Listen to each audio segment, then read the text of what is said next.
Information technology act यानी IT अधिनियम की धारा 66 के तहत अगर कंप्यूटर संबंधित अपराध एक जमानती अपराध है या अजमानती अपराध है, इस बारे में आज हम चर्चा करेंगे। नमस्कार, मैं एडवोकेट कैलाश नाइक, कोर्ट कचहरी हिंदी यूट्यूब चैनल में आपका स्वागत है।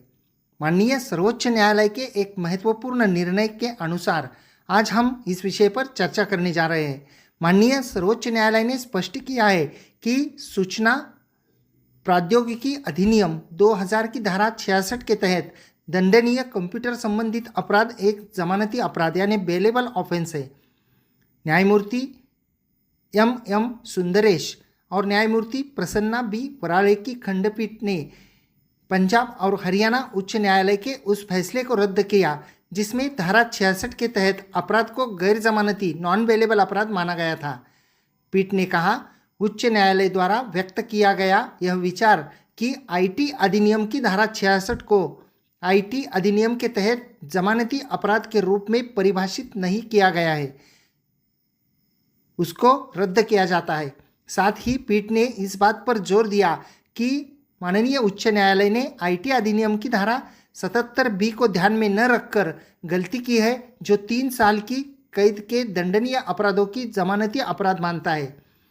न्यायालय ने उल्लेख किया है क्योंकि धारा 66 में 3 साल तक की सजा का प्रावधान है, इसलिए इसे धारा 77B के साथ पढ़ा जाता है, तो अपराध की वास्तविक प्रकृति इसे एक जमानती अपराध मानती है।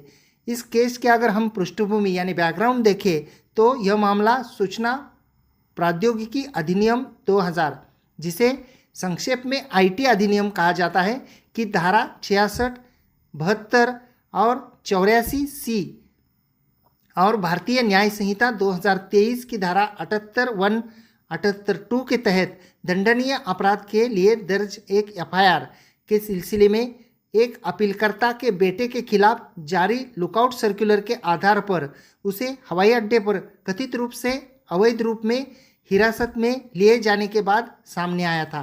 अपीलकर्ता ने उच्च न्यायालय के समक्ष बंदी प्रत्यक्षीकरण यानी हेबस कार्पस याचिका दायर की थी। हालांकि माननीय उच्च न्यायालय ने रीट का निपटारा करते हुए प्रथम दृष्टया यह उल्लेख किया कि धारा 66 के तहत दंडनीय अपराध गैर जमानती है, जिसके कारण इस सीमित पहलू पर माननीय सर्वोच्च न्यायालय में अपील दायर की गई। माननीय उच्च न्यायालय की टिप्पणी को रद्द करते हुए माननीय सुप्रीम कोर्ट ने कहा, हमारे सुविचारित मत से उच्च न्यायालय ने आईटी अधिनियम की धारा 77B को ध्यान में नहीं रखा, जिसे आईटी अधिनियम की धारा 66 के तहत दिए गए अपराध की प्रकृति का पता लगाने के लिए पढ़ा जाना चाहिए। उपरोक्त के संदर्भ में याचिका का निपटारा किया गया। वाद शीर्षक यानी केस का नाम है, केस में के पार्टीज का नाम है महाराज शरण बनाम पंजाब राज्य और अन्य, जो 2026 लाइव लॉ सुप्रीम कोर्ट 7071 पर हम पढ़ सकते हैं।